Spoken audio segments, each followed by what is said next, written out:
Halo semua, kali ini kita akan belajar tentang menentukan inti cerita dan pesan dalam buku sastra. Materi Bahasa Indonesia kelas 4 SD, tema 4, subtema 2. Inti cerita dalam buku sastra. Dalam sebuah cerita, kita dapat mengetahui tokoh cerita, peristiwa, dan inti cerita. Ya anak-anak, sekarang kita akan membaca cerita tentang Pak Kadir. Ya, kita akan baca bersama-sama ya. Pak Kadir hidup bahagia bersama keluarganya. Mata pencaharian Pak Kadir adalah bertani.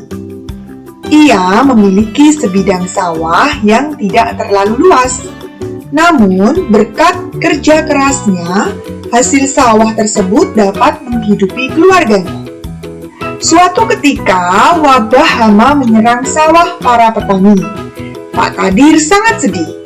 Ia mengalami kerugian yang besar karena serangan hama tersebut. Namun, Pak Kadir pantang menyerah dan tetap bersemangat. Ia pun mengajak para petani di desanya untuk bergotong royong memberantas hama yang menyerang sawah-sawah mereka. Akhirnya, mereka berhasil mengatasi kesulitan yang dihadapi. Ya anak-anak, dari cerita tersebut didapatkan bahwa tokoh ceritanya yaitu Pak Kadir dan para petani lainnya. Kemudian untuk peristiwa, terjadi serangan wabah hama di sawah para petani. Untuk inti ceritanya yaitu Pak Kadir dan para petani mengalami kerugian karena sawah mereka diserang hama, namun berkat kerja keras dan kerjasama mereka, kesulitan tersebut dapat diatasi. Ya anak-anak, sekarang cobalah temukan tokoh, peristiwa, dan inti cerita dari cuplikan cerita lainnya ya. Dalam sebuah cerita, biasanya terdapat pesan moral di dalamnya. Pesan moral dapat diketahui dari perilaku tokoh dalam menghadapi peristiwa. Pesan moral dalam sebuah cerita dapat berbentuk saran, nasihat, pesan, anjuran bagi pembaca.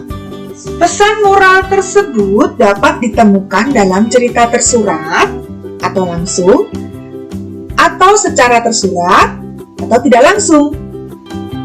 Menentukan pesan moral dari suatu cerita. Cara mengetahui pesan moral yang tersirat dalam suatu cerita, yang pertama dengan membaca cerita dengan cermat. Yang kedua, mencari peristiwa dan kalimat yang mengandung saran, nasihat, pesan, atau anjuran. Dan yang ketiga, membuat kalimat kesimpulan dari peristiwa atau kalimat yang mengandung saran, nasihat, pesan, atau anjuran dengan bahasa sendiri. Dalam menyampaikan pendapat, kita perlu memperhatikan beberapa unsur di dalam cerita tersebut, seperti tema, tokoh, dan pesan moral. Kita juga perlu membaca secara berulang-ulang agar memahami alur cerita tersebut. Pendapat mengenai sebuah cerita dapat dituangkan dalam bentuk tulisan. Menyampaikan pendapat tentang suatu cerita. Hal-hal yang perlu diperhatikan saat menyampaikan pendapat, yang pertama, memahami tema cerita. Dan yang kedua, menuliskan pendapat dengan bahasa yang singkat dan jelas.